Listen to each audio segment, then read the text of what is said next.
వైష్ణవి వాళ్ళ అమ్మతోటి మాట్లాడించినాం. వైష్ణవి వాళ్ళ నాన్న మాట్లాడే పరిస్థితి లేదు. ఆయన మాట్లాడదలుచుకోలేదు. మాట్లాడతలేడు. వైష్ణవి వాళ్ళ పెద్దన్న రవితేజ, చిన్నన్న సంతోష్ తోటి మాట్లాడినాం. క్లియర్ కట్‌గా చెప్పిండ్రు ఏం జరిగింది, అసలు ఎట్లా పరిచయం అయ్యిండు. ఇంక వాళ్ళ చిన్న తమ్ముడు వైష్ణవి వాళ్ళ చిన్నన్న ఉంటాడు కదా సంతోష్, క్లియర్ కట్‌గా చెప్పిండు. క్లియర్‌గా ఆయన చెప్పిన దాని ప్రకారం చూస్తే ఇది ప్లాన్ ప్రకారం జరిగిన మర్డరు. ఎంత ధైర్యం అంటే ఇంట్లో అత్తమామను పెట్టుకొని కూడా మర్డర్ చేసిండంటే ఎవరితోటి పోల్చాలో మరి నాకు కూడా అర్థమవుతలేదు. కానీ చాలా శోకసంద్రంలో మునిగిపోయినరు. వాళ్ళ సంతోష్ అనే వ్యక్తి ఈ వైష్ణవి వాళ్ళ చిన్నన్న చెప్పిన క్లియర్ కట్ డాటా చూస్తే ప్లాన్ ప్రకారం మర్డర్ చేసి క్లియర్ తప్పించుకొని పోయిండు. మర్డర్ చేసి కూడా ఉదయం లేచి ఇటు సైడ్ వాళ్ళ బంధువులు ఉంటారంట. వాళ్ళ బంధువుల ఇంటి నుంచే మెల్లే పోయినట్టు 10-20 స్పీడ్లోనే. అటు ఉన్నప్పుడే వీళ్ళమ్మ ఇక్కడ మొత్తుకుంటూనే ఉందంట, నా బిడ్డకి ఏమైంది ఏదో అయిందని. అంటే ఏ స్థాయిలో చంపాలని నిర్ణయించుకున్నారనేది అర్థమవుతుంది స్పష్టంగా. ఎవరి ప్రోద్బలం, తల్లి వాళ్ళ ఇద్దరు అన్నల వల్లనే ఇది చంపిండు అనేది క్లియర్ కట్గా తెలుస్తుంది. జరిగిన దారుణం ఘోరం. ఇక ఇంకేమైనా పదాలున్నా తక్కువనే. నిండు ప్రాణం కాదు, ఇప్పుడు ఇద్దరు ప్రాణాలు, ముగ్గురు ప్రాణాలు అని చెప్తున్నాడు. ఇప్పుడు వైష్ణవి వాళ్ళ చిన్నన్న సంతోష్ ఫస్ట్ అబార్షన్ చేయించిండు, మళ్ళీ ఇప్పుడు ప్రెగ్నెంట్, లోపల బిడ్డే ఉంది. తర్వాత ఈమెను ముగ్గురిని చంపిండు వీడు. వీనికి ఉరిశిక్ష పడాలని చెప్తా ఉన్నాం. ఇది పని అరేపు డాక్టర్ అట బిడ్డకు పనిచేయది. అరేపు డాక్టర్ కదా చేస్తాడు, నా బిడ్డను చేస్తాడు, నన్ను చేస్తాడు, నేను బతాను అనుకొని బొమ్మల వాడి ఉండని ఏడైతే నా కొడుకుతో కొడుకు అనుకొని మా ఇష్టపడ్డారు. కానీ ఆనంత మోసకారి నల్లిగా మళ్ళీ అందరితో మాట్లాడినట్టే, అందరితో నవ్వినట్టే, తులినట్టే ఆడు. ఆ పెళ్ళము ఆలు మొగలు ఊకోడు, ఆడగూకోడు, బాంగులు ఎక్కుడు, ఇడియలు తీసుకోడు. మంచి దొరికిందిరా తల్లికి. మంచిగా వాళ్ళు దొరికిరా. మేము అంత అనుకున్నాం కానీ ఇంత మోసం చేస్తారని తెలియదు మాకు. వైష్ణవి మీకు ఏమవుతుందమ్మా? కులమే కానీ అంతా కులమే. వైష్ణవి మీ దగ్గర మా దగ్గర మంచిగా ఉంటుండే. ఆమె మొగరాజం లేక మాట్లాడుతుండే, మంచిగా బండ్లు నడుపుతుండే. ఆమె ఊరంతా పండు వాళ్ళు అందరు గుర్తుపడాలి. మనిషి అంటే మంచి మనిషి. ఆ మనిషి అంత చెల్తున్నది.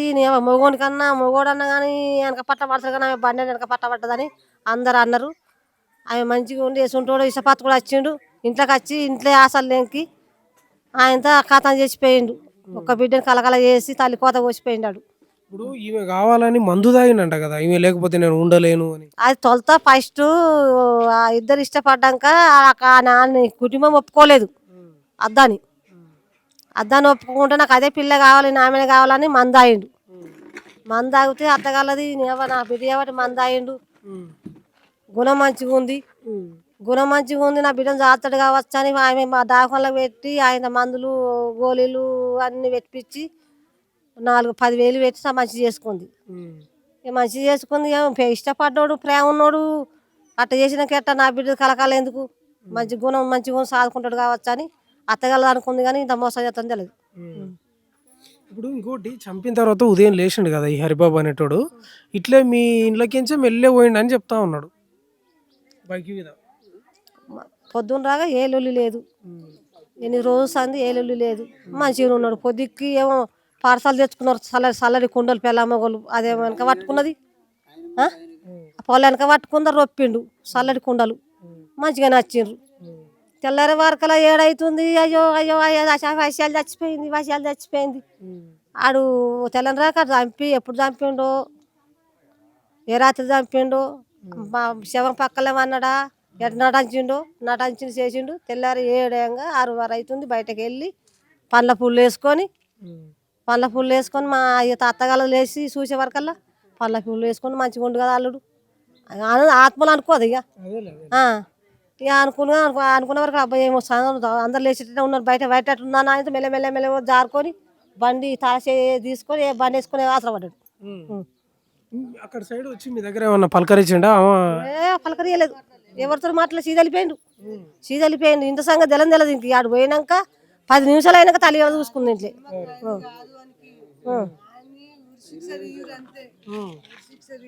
మాకు కడుపు కోత చల్లబడుతుంది. పుట్టవేటోళ్ళు ఉన్నారు, పెరగవేటోళ్ళు ఉన్నారు. ప్రతి బిడ్డకు మీరు మేలు చేసిన వాళ్ళు అవుతారు అంతే.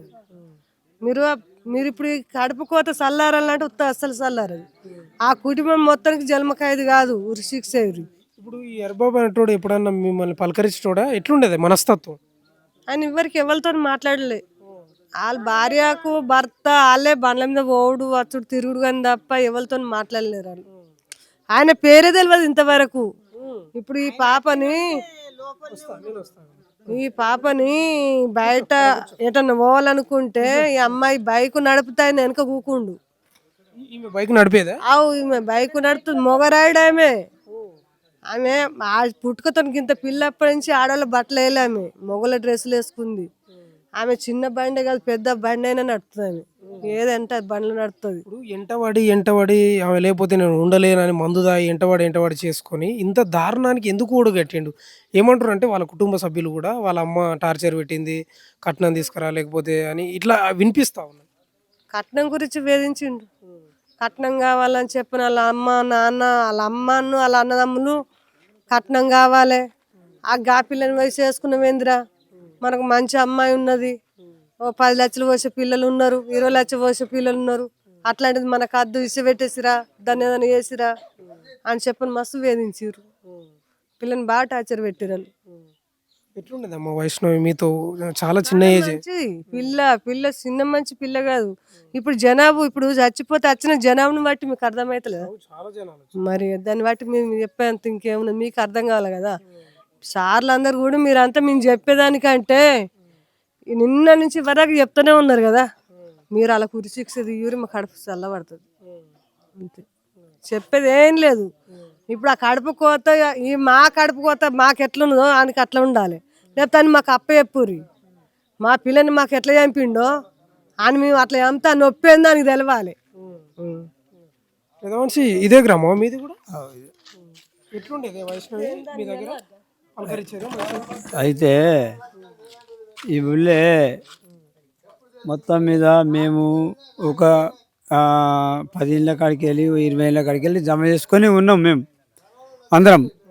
అయితే దాంట్లో మేము అందరం కలిసి మెలిసి ఇట్లా ఉండి మేము కూడా మరదల బిడ్డనే. అప్పుడు నేను కూడా పెద్ద మనిషిని అయితే అందులో దాంట్లో ఒకటి ఏంటంటే ఇక పొల్ల పెరిగింది కాబట్టి ఏదో ఒకటి ఆయన జాబ్ మీనో ఏదో చదివించుకుంటే ఏరిరు వాళ్ళు. ఎన్నో లవ్ మ్యారేజ్ ఎన్నో కలిసింది వాళ్ళకు, ఆ పిల్లగానికి ఈ పిల్లకు. ఈ కలిసిన వాళ్ళే ఇక దాంట్లో కూడా తల్లిదండ్రులు కూడా పట్టి వేసుకోలేరు. వాడోడో ఈడోడో అమ్మ అవన్నీ మనకెందుకు అని చెప్పి అన్నట్టుగా ఉద్దేశం లోపల ఈ తల్లిదండ్రులకు ఉన్నది. కానీ కాకపోతే మళ్ళీ అట్నే ఆడు పట్టిన వాళ్ళే ఈ తల్లిదండ్రులు కూడా వచ్చిర్రట మధ్యాహ్నం లోపల, నేను లేనప్పుడు. ఆ మధ్యాహ్నం లోపల వచ్చి అడిగితే ఆ పిల్ల మనకెందుకురా, నీకు ఏదో పిల్లల్ని ఎక్కడ తల్లిదండ్రులు బాధించిన వాళ్ళే వీడేసినట. మధ్యాహ్నం లోపల నాకు అదే పిల్ల కావాలని చెప్పి ఒక మందు తాగిండట వాడు. అదే ఇదంతా స్టోరీ మనం చెప్తానే ఉన్నారు. అదే మీతోటి ఎట్లా ఉంటాడు ఇప్పుడు పలకరిస్తాడా మిమ్మల్ని? అది చెప్తున్నా కానీ షార్ట్కట్ చెప్తున్నా. ఇక ఆడికే చెప్పాలంటే బాగున్నది. ఇంకా చెప్తాను. అయితే ఈ మంది అవుతే అయ్యో నాకు అదే పిల్ల కావాలి అని చెప్పి అన్న ఉద్దేశం లోపల ఉంటే అయ్యో ఎవరైతే ఏంది మరి మంచోడు కదా, మందు తాగుతా అంటుండు, బతికించుకుంటా అంటుండు కదా, సరే చేద్దాం అన్నట్టుగా తల్లికి తండ్రికి అనే ఉద్దేశం లోపల దోసిపోయింది వాళ్ళకు. కానీ వాళ్ళకు ఫస్ట్ మనసు లేదు. లేకపోతే వీడు మందు తాగుదామని అయ్యో బిడ్డకి ఇష్టమవుతుంది ఆయనకి ఇష్టమవుతుంది కదా, వాడు మన కులపోడే మనం మన కులమే కదా, వేరే కులం కాదు కాబట్టి ఉద్దేశం లోపల తల్లిదండ్రి ఆలోచించుకొని మాట్లాడితే వాళ్ళకి తల్లిదండ్రికి కొంచెం ఇష్టం లేదు. పిల్లానికి ఇష్టమైంది. ఆ ఇష్టమైనాక ఏదో మాట్లాడినాం. ఇక్కడ కూర్చొని పెద్ద మనుషులము కుల పెద్ద మనుషులం అన్నీ కూర్చొని అన్నీ మాట్లాడినాం. సరే ఎవరైతుందయ్యా మంచిగా బతికించుకోరు అని చెప్పి అందరం కలిసి ఒక పెళ్లి చేసినాం. ఆయన బైక్ పెట్టిండు, ఆయనకు ఏం అడిగింది కూడా బంగారం కూడా పెట్టింది తల్లి తండ్రి. అయ్యో నా బిడ్డ బతకాలే, నాలుగు బతకాలే, నాకు 2 కొడుకులు అయ్యి ఇక బిడ్డ కూడా బతకాలని చెప్పే ఉద్దేశం లోపల వాళ్ళు మంచిగా ఒక దయా గుణం లోపల పోయిర్రు అంతే. కానీ చాలా డేంజర్ చేసాడు మనిషి. ఇట్లాంటి మనిషి ఆడ దొరకడు చాలా. ఎందుకంటే నమ్మించి మోసం చేశాడు. మరి నమ్మించి మోసం చేసిన పరిస్థితి. పెద్దమ్మ మొన్న జరిగినప్పుడు ఎక్కడున్నావు? నువ్వు ఊర్లోనే ఉన్నావా?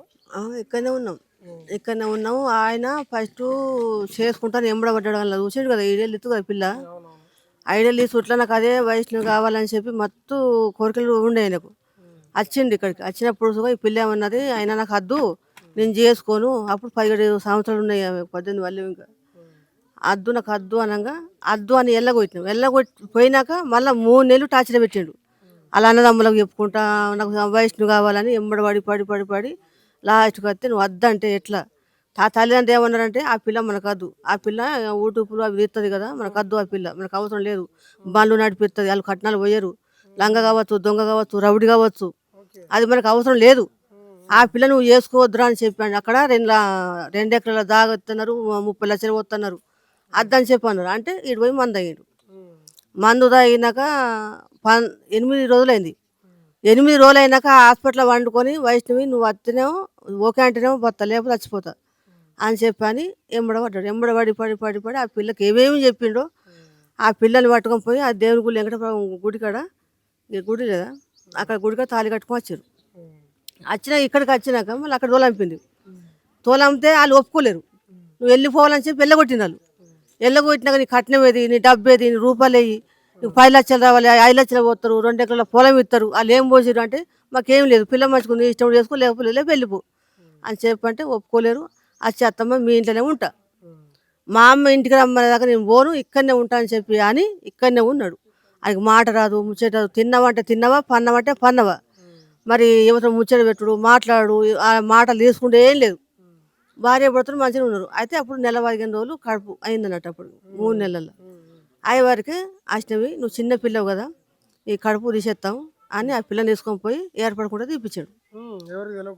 తెలకుండా తీపిచ్చి అంతా నీరత్తుంది, పిల్లెట్టడో గాలిగా చెప్తుండే, ఏమైందమ్మా ఏమైందంటే ఇట్లా మా ఆయన కొండ పోయి 15 రోజుల కడుపు తీపిచ్చిందమ్మంటే, అయ్యో వాళ్ళు కూడా గట్టెంట్ తీసామంటే, లేదత్తమ్మా నాకు చెప్పొద్దా, నువ్వు ఎందుకు చెప్పలేవు అంటే, నేను చెప్పలేను కానీ కాకపోతే చిన్న పిల్ల కదా అని చెప్పి అన్నాడు. సరే అని గంగలో సపడకున్నారు. ఇక తల్లింటికి పోతుండు.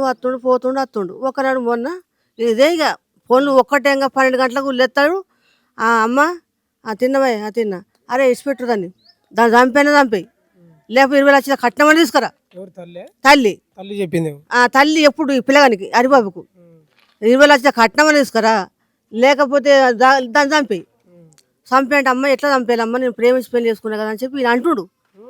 మాట్లాడుతుండే, ఎంత నటిస్తుండో ఏమంటుండో తెలుతులేదు. అది అట్లే ఫోన్లో రికార్డ్ అయినాయి, ఉన్నాయా రికార్డులు ఉన్నాయి, ఇవన్నీ జరుగుతూనే ఉన్నాయి. మరి బాబు నువ్వు అటు వెళ్ళిపోను ఇక్కడ ఉండకు, మరి కట్నం అయితే మా దగ్గర లేదు అని చెప్పంటే, అత్తమ్మ మరి ఎంతో ఒప్పుకోండి అన్నాడు. మళ్ళాడు అంటే 6 లక్షలు తులం బంగారం వేసింది, ఒక బండి కొన్నది ఇట్లాంటి బైకు, 5 లక్షలు ఇచ్చింది. అత్తమ్మ నేను అక్కడికి పోను, నాకు ఇల్లు కావాలి అత్తమ్మ అన్నాడు. ఇల్లు కావాలంటే మరి పోతావా, పోమ్మంటే పోతా అన్నాడు. అక్కడికి వెళ్ళిపోయారు. నా భార్యను తీసుకొని పోయి అక్కడికి పోయినాక మా అమ్మ అక్కడ ఉండమంటే అక్కడనే ఉంటా అంటే, సరే మంచిగా బతుకుంది, కొట్టుకొని తిట్టుకుని లొల్లిబిల్లి ఏం పెట్టుకోకుండా పంపని చెప్తే పోయింది. పోగానే రాగానే ఇంత కారం పొడి తీసి కంటె కొట్టింది. తల్లి ఆ పిల్లగాని తల్లి కంట్లో కొట్టింది. కంట్లో కొట్టేవరకు అయ్యో అని ఇది కత్తి పట్టి అప్పుడే పొడవైంది. ఈ పిల్ల తప్పించుకొని బయటపడ్డది. కత్తి తీసుకొని పొడవపోయిందా? పొడవపోతేనే 2 కళ్ళలో పోసింది కారం పొడి. ఆయన కంట్లో సుఖ పట్టది, ఆయన నాల్చుకుంటుండు. ఇది బాగా తెలివి బాగుంది బుజ్జికి. బయటపడి అంటే మళ్ళీ ఏమంటుడు, అబ్బా అష్టమి మనం పోదాంపా, మా అమ్మ చంపేస్తుంది పోదాంపా అని చెప్పి వచ్చిండు.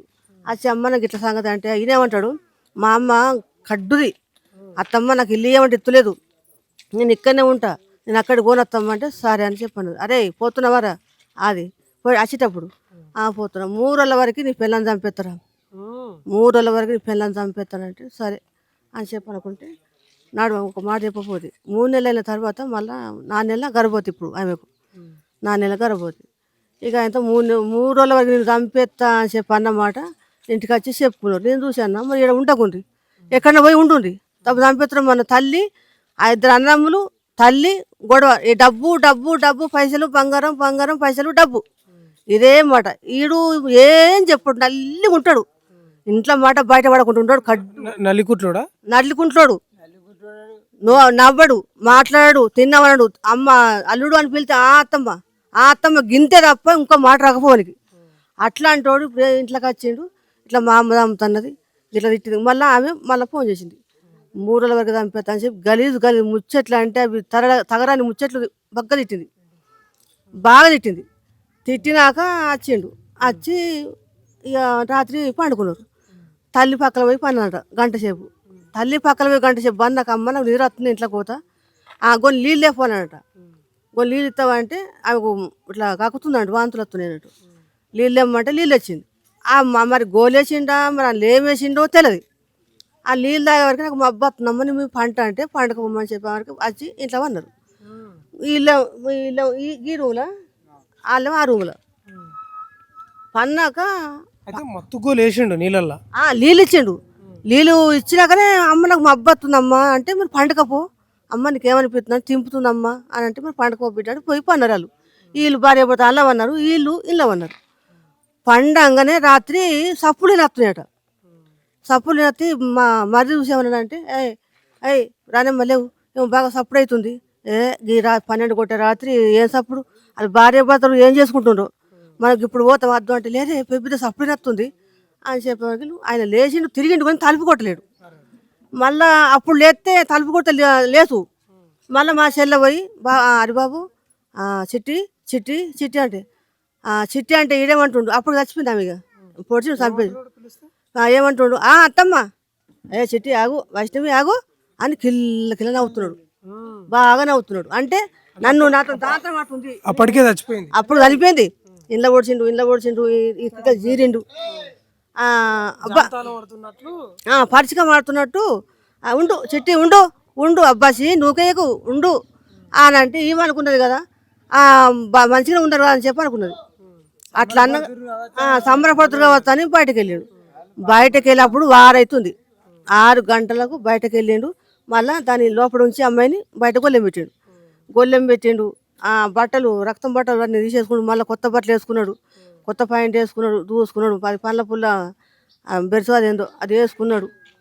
మా అత్తమ్మ ఏది పిల్లగా ఏది మరి ఏం చేసినావు మళ్ళీ అల్లుడా మరి కుక్కలు మురుగుతున్నాయి మరి ఏం సంగతి అని చెప్పేవారికి అయితే పిల్లాడు బయటకు వెళ్ళిండు. మరి గొల్లెం ఎందుకు పెట్టినావు బయట అని చెప్పి పోయింది. పోయే వరకు మెల్లగా ఇట్లా దిగిండు. నేను ఇట్లా వెళ్ళిండు. ఇట్లా బండి తీసుకొని అటు పోతుండు. నేను అక్కడ ఆకిలి ఉడుతున్నా. ఇక ఇట్లా పడిపోతుండు. పిల్లాడు ఇంత మబ్బులు ఎందుకు పోతున్నాడు అని చెప్పి మేము అనుకున్నాం. చక్కగా వెళ్ళిపోయాడు. అటు ఊరు దాటినాక ఇక్కడికి ఫోన్ వచ్చింది. అయ్యో ఇట్లా వైష్ణవ్ చంపేసి పోతుండు అక్క అని చెప్పే వరకు ఈ పిల్లలంతా ఇట్లా ఎమ్మడబడి ఉరికిండు. అక్కడ దాకా పోయిండు కానీ దొరకలేడు. గిటు పోయిండు కావచ్చు అనుకున్నాం. ఆ రాయికెళ్ళి పోయిండు. ఇక అటు పోయిందంటే ఇక మేమందరం వేసుకుంటే వాళ్ళకి వరకు మొత్తం చనిపోయింది. ఏడబట్టాడు ఓడిచిండు. తల్లి 2 అన్నదమ్ములు డబ్బు గురించి వేసి లొల్లి గొడవలు చేసి ఎటు కాకుండా వేసి ఆ పిల్లని చంపేసిండ్రు. సార్ మీరు పట్టించుకోండి, వాళ్ళకు మాత్రం ఏదైనా గట్టిగా శిక్ష అయింది. వాళ్ళని మాత్రం విడిచిపెట్టాడు లేదు అందరు. ఎందుకంటే ఆ తల్లి లెక్క ఇంకో తల్లి కాకుండా దేశం మీద ఎంతో మంది ఇట్లా అవుతున్నారు. ఆ బాధ మేము తట్టుకుంటలేము సార్, మీరు పట్టించుకొని వాళ్ళకి ఉరిశిక్ష చేసి వాళ్ళ నగురు సావాలి. ఇది ఈ మాదాపూర్ గ్రామంలో వైష్ణవి ఇంటి దగ్గర వాళ్ళ కుటుంబ సభ్యుల దగ్గర మాట్లాడిస్తే ఉన్న పరిస్థితి ఇది. చూస్తూనే ఉండండి మన తొలి వెలుగు.